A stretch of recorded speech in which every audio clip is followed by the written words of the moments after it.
kritiese vrae oor die kruisiging van Jesus Christus.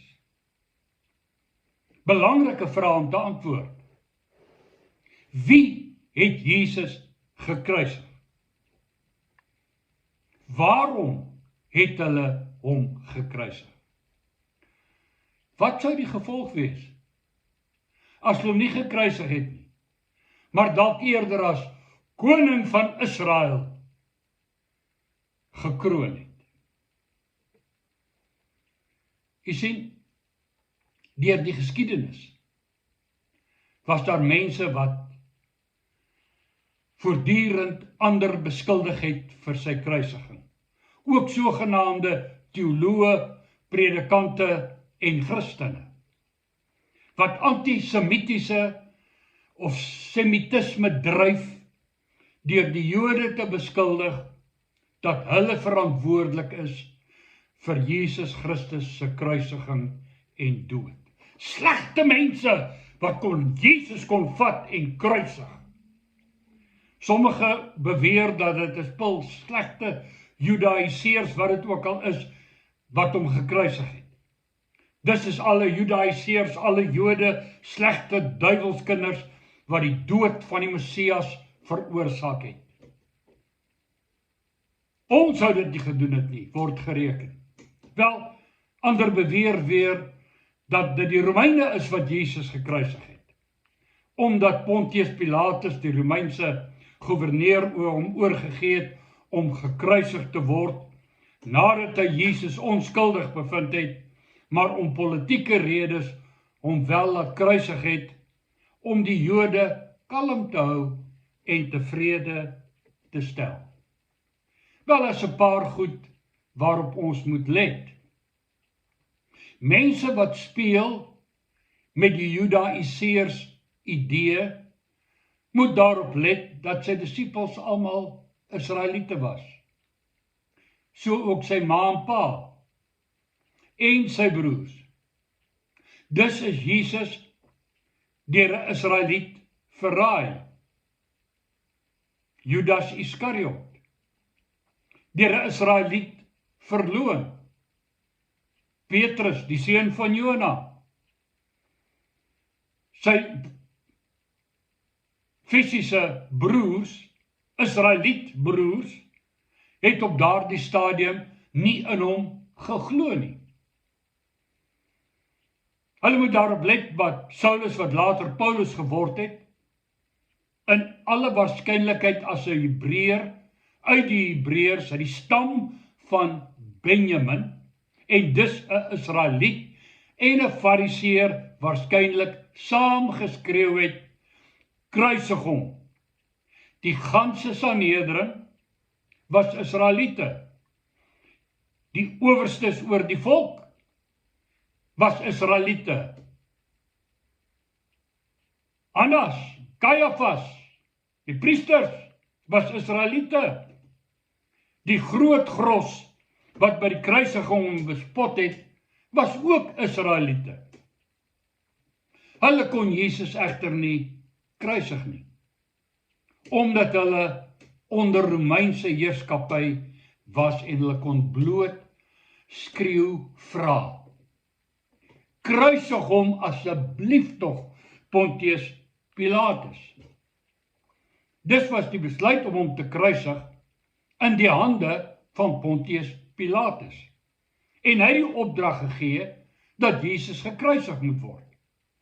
Dus is Jesus gekruisig aan die hand van die Romeinse se politieke belange en is dus die Romeinse heersers die verantwoordelik is en dus Italianers. Dit is hulle soldate wat hom gegeesel het, sy baard uitgepluk het, die doringkroof op sy hoof ingedruk het en hom aan die kruishout vasgespijker het.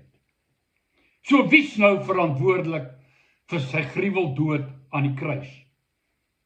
Die Judaïseërs, die Israeliete of die Romeinse Italianers, of wat hulle ook al was, wat onder Rome se heerskappy was? Laat ons tog onthou, dat Jesus aan die kruis gebid het. Vader, vergewe hulle, want hulle weet nie wat hulle doen nie. Nou sover ek weet en lees in die Bybelse geskrifte, het die Vader altyd Jesus se gebede verhoor. En dis is die mense, of dan Israeliete of Romeine, of wie hulle ook al was, vergewe vir die hele kruisigingsgebeure, omdat hulle nie geweet het wat hulle besig was om te doen nie, en Jesus God gevra het om hulle daarvoor te vergewe. Waar lê die skuld dan? Vir die kruisiging van Jesus Christus. Wie is die skuldige? Wie is die slegte, sondige moordenaar wat verantwoordelik is vir Jesus Christus se dood aan die kruis? Wie?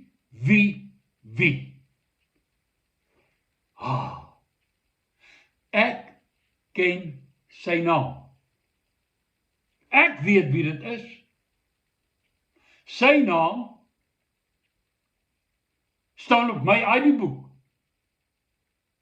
Of ID-kaart, George van der Riet.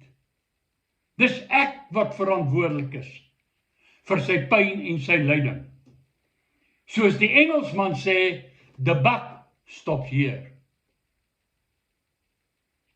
Ek paas nie die bak nie. Buck stops here. Ek is verantwoordelik. Almal wat die Judaïseërs, die Israeliete, die Romeine, die Italianers, die Romeinse onderdane, Pontius Pilatus, Caiaphas, wie ook al beskuldig, verbeel hulle is wonderlike goeie mense, wat hom nooit sou laat kruisig nie.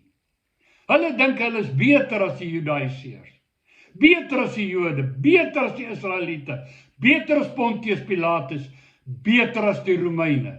Hulle sou nie hierdie goedjies gedoen het nie. Wat 'n absolute selfbedrog. Wat 'n absolute absurde weiering om te erken dat elkeen van ons verantwoordelik is vir die kruisiging. In die weiering om ons bydra aan die kruisiging van Jesus te erken en dit te probeer sy stap en ander daarvoor te blameer, is ons inderwaarheid besig om hom en wat hy kom doen het aan die kruis steeds te verwerp en sê weg met hom, kruisig hom. As ek ander wil beskuldig vir sy kruisdood, sonder om my persoonlike bydrae te erken, verhef ek my bo die betekenis en kruisiging se doel. As ek weier om my te bekeer, kruisig ek hom. As ek die evangelie ontken en verwerp, kruisig ek hom. Hierdie wêreld en sy praktyke en sy dade en lewenswyse skreeu steeds weg met hom, kruisig hom. Elke wandaad, elke vloekwoord, elke leuen, elke gemeene daad, elke sondige daad skreeu, kruisig hom, weg met hom. Sal leef soos ek wil, praat soos ek wil, doen wat ek wil.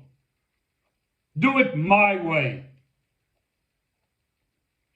As ons by die volle prentjie van die kruisiging van Jesus kom, sien ek in Jesaja 53 vers 5, maar hy is terwille van ons oortredinge deurboor. Terwille van ons ongeregtighede is hy verbrysel. Die straf wat vir ons die vrede aanbring, was op hom. En deur sy wonde het daar vir ons genesing gekom. Ons het almal gedwaal soos skape. Ons het elkeen sy eie pad geloop. Maar die Here het die ongeregtighede van ons almal op hom laat neerkom. Ek is die oorsaak van sy kruisiging. my oortredings, my ongeregtighede, my dwaalings, my pad van sonde wat ek gestap het daartoe gelei dat hy deurboor is, dat hy verbrysel is, dat hy gestraf is, dat hy verwond is, dat hy mishandel is, dat hy geslag is. Ek lees van Genesis, regdeur die wet en tempeldiens, tot in die Openbaring boek aan die einde van die Bybel, oor en oor. Ek is die oorsaak van die kruisiging van Jesus Christus. Die Jode, die Israeliete, Pontius Pilatus, die Romeine, soos ek, het net so aandeel daarin, maar dit wat daar gebeur het, was hulle almal bloot instrumente in my hande. Hulle het uitgevoer wat ek wou hê. Weg met hom. Wat die wêreld nou nog wil hê, weg met hom. Dit bring my by die wondere van die gebeure wat gelei het na die kruisiging. Jesus het gekom, nie om as koning gekroon te word nie, maar om aan die kruis in my plek te sterf en my straf te dra. Daarvoor is hy gebore. Daarvoor het hy geleef. Voortdurend bewus dat hy sou sterf aan 'n kruis op Golgotha. Hy was nie 'n hulpelose slagoffer van 'n spul slegte mense nie. Hy was 'n gewillige lam wat na die slagplek gegaan het om die sonde van die wêreld weg te neem. Hy kon dit vermy het. Keer op keer lees ek wat hom probeer vang het hy hulle bloot nie toegelaat nie. Hulle kon nie 'n hand op hom lê nie. Hy het nie gevlug, weggekruip, iewers in 'n grot gaan skuil, in 'n gangetjie afgeglip om weg te kom nie.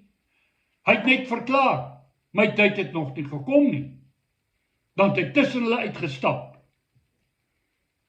Of die wat gekom het om hom te vang, het teruggegaan, gesê nog nooit het 'n man gepraat, soos hierdie man, ons kon nie ons hande op hom lê nie, want sy tyd het nog nie gekom nie. En toe, in wat hulle die lydingsweek noem, begin hy alles wat volgende met hom gaan gebeur, vooruit vir sy disippels sê. Hy vertel hulle hoe hy verraai gaan word, hoe hy gevange geneem gaan word, hoe hy gekruisig gaan word, en waar hy altyd gesê het, my tyd het nog nie gekom nie, staan hier die woorde nou uit, my tyd het gekom. Die uur het aangebreek. Now is the time. Nou is die tyd. Hy, as ek reg lees, het van die begin af geweet wat gaan gebeur. Van voor sy geboorte, van die ewigheid af, maar gewillig gekom om my straf te dra op die verskriklike wyse. Die lied sing, hoe wonderlik, verbasend groot, was sy liefde ook vir my. Neem kennis.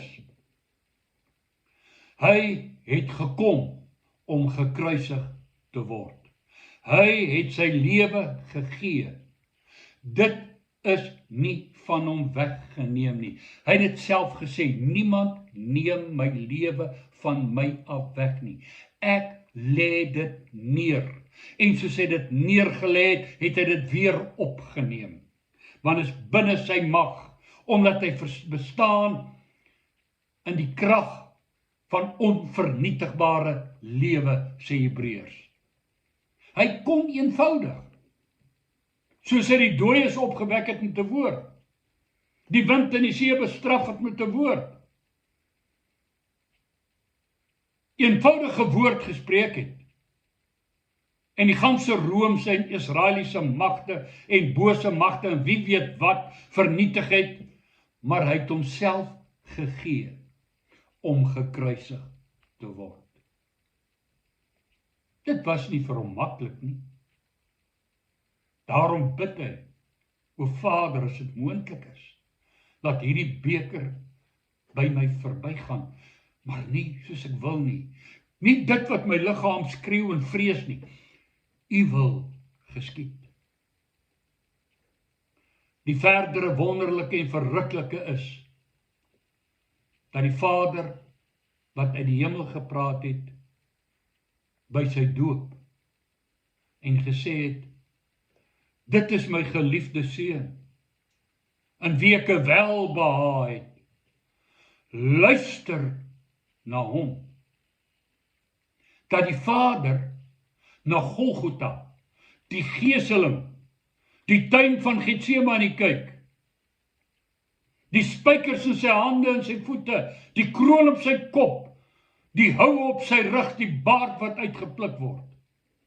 Die Vader kyk daarna, volgens Jesaja 53:10, maar die Here, dit het die Here behaag om hom te verbrysel.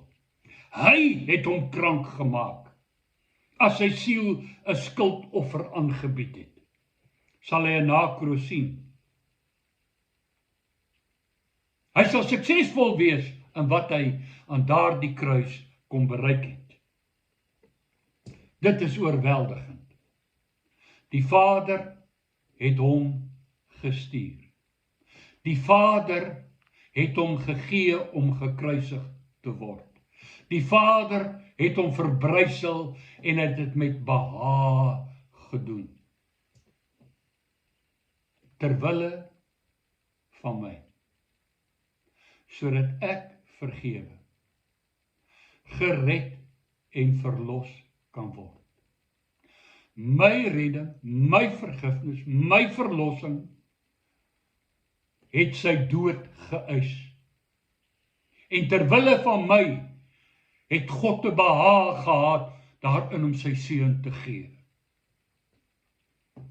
En Jesus het gewillig wetend gekom, dit gaan eindig aan 'n vervloekte kruishout op Golgotha.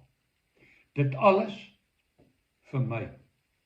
Vir my, vir my, vir my. En al wat ek kan sê is, my Here en my God, dankie vir genade onbeskryflik groot. Dankie vir u liefde vir my. Dankie. Baie, baie dankie, Hemelvader. Baie dankie, Here Jesus. Ek loof u daarvoor, ek eer u daarvoor. Hoe durf ek myself verhef? Bo die Jode en die Romeine en hulle beskuldig as moordenaars van Jesus Christus, as my sonde en my redding en my verlossing dit is wat sy dood vereis en gevra het.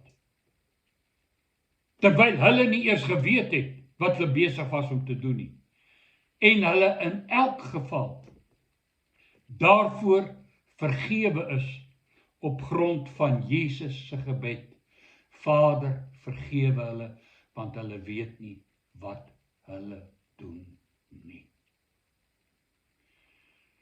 Tyd haal ons in, volgende keer.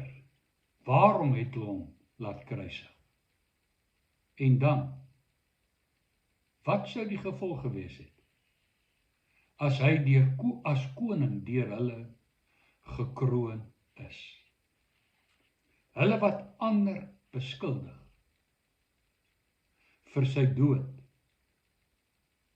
en self eintlik verantwoordelik is daarvoor, het nie die vaagste benul wat met hulle sou gebeur het as hy nie gekruisig is nie. Mooi loop. Dankie dat jy na my luister. Amen.